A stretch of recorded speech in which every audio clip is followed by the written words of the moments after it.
السلام عليكم ورحمة الله تعالى وبركاته. مشاهدي الكرام، موضوع حلقتنا لهذا اليوم وهو الجزائر وتداعيات ديال خرجة تبون مع جريدة لوبينيو الفرنسية الرمزية للجريدة.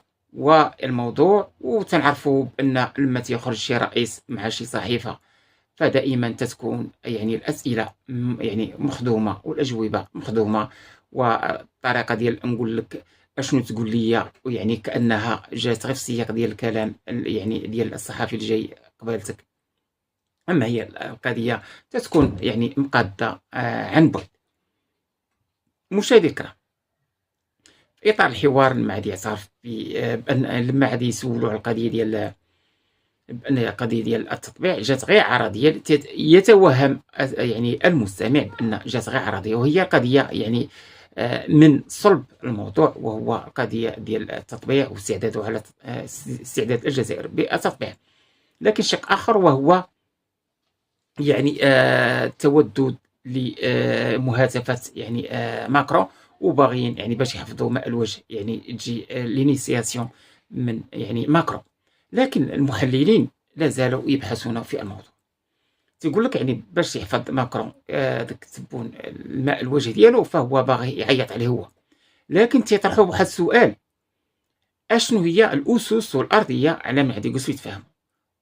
وهو تيتكلم في نفس اللحظه، تيتكلم بان تيقول لهم بان انا حضرت ماكرون ما يفسحش الملف ديال الصحراء المغربيه وما يعترفش بها. هو اللي غلط. اشنو تقصد؟ تيقولوا المحللين اشنو تقصد بهذا الكلام؟ واش هذه من ضمن الحوايج اللي جلسوا مع ماكرون؟ واش غادي يبقى هذا عنصر من العناصر ديال الحوار؟ بمعنى اخر، واش اذا كانوا غادي يجلسوا ماكرون مع تبون في طاوله المفاوضات، واش غادي يكون هذه المساله وارده؟ بما معناه تبون عايدو يجلس معاه ويقول له تولي تراجع على مغربيه الصحراء. وهذا اللي تقول فرنسا نفضت يديها من هذا الموضوع، وترتبت نتائج على هذا الموضوع اعتراف المغرب الصحراء، حقاش قابلتها توقيعات وشراكات استراتيجيه.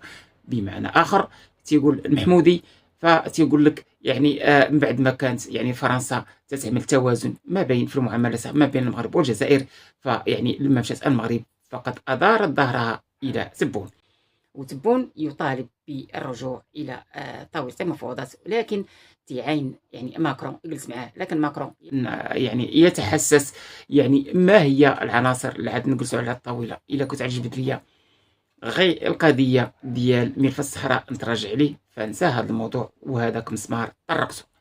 فهنا تيبقى كما تقول لك هنا في العواج الفكوسه كما تيقولوا المغاربه.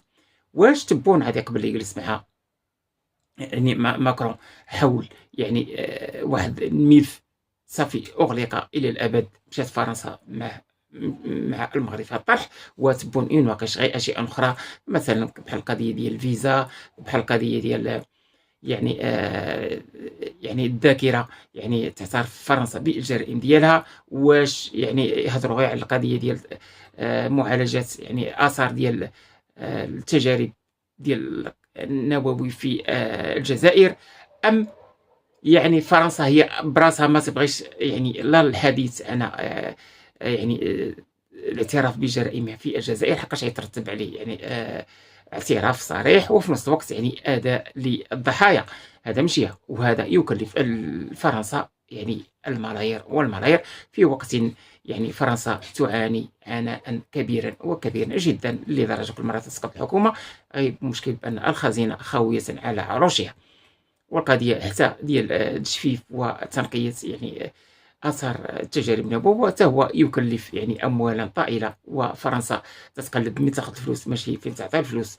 والقضيه ديال ملف الصحراء ما بقى ما ترجع، حقاش هناك اتفاقيات ما تقدرش تضيعهم، وفي نفس الوقت تترتب عليها نتائج، فمعنى كلها محرمات تهرب منها ماكرون. وهذا من جهه اخرى تقول لك ماكرون هو ضعيف امام حكومه اليمين المتطرف. مشاهدي الكرام، اشنو وجهه نظركم؟ اشنو يدير تبون؟ اشنو هي الاسس اللي باغي يناقش عليه؟ واش باغي غير يجلس مع تبون باش قضيه الفيزات ما يتوجيهمش؟ واش باغي يجلس معاه يقول له الله يجازيك بخير، بعد لنا على قضيه الاملاك ديال العصابه ما تجبدوش لنا وما تخلوش الصحافه تهضر عليها، وما تبقاش كل مره تخرج لنا